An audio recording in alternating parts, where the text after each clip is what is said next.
Мен негізі үй салам деп жүрген адам. Үй салатын адам не істейді? Бар дым көрмегенде кредит алдық, 70 жыл төлейтін, түрс үйімізге дейін залогқа қойып, сөйтіп отырып қатынайды да үйдің планировкасын өзім сызақта мен кезінде геометриядан 5 болғанмын деді.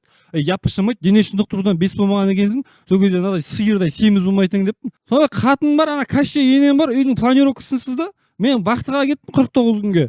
Сөйтіп қойнағам деппін ғой. Қайнағам бригадасымен үйді салатын болды. Сөйтіп вахтада жатсам, көршім звондайды. Көрші, үйіңді необычный қылып салып жатсың ба? Әлде өзі сондай ма дейді. Не болыпты десем, білмеймін, мен мынадай үй көрмеппін әлі дейді.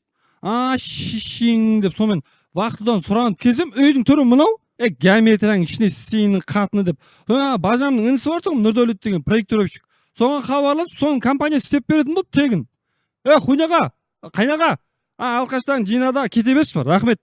Әрине бұндай жағдай біздің практикамызда бірінші рет. Мамандар объектіге барған кезде шок болды десек те болады. Дегенмен барлық нюанстарды анықтап, реттеу жұмыстарын өткізіп, проектно-сметный жұмыстары жасалынып жатыр. Ендігі бірінші ретте біздің мақсат клиент үйін өзі қалағандай ыңғайлы проектте салып, құрылыстардың шығынын максималды түрде үнемдеу. Сол үшін жұмыс жасаймыз. Кез келген құрылыс бастауға ниетті қазақстандықтарды бізбен бірге сапалы және үнемді құрылыс бастауға шақырамыз.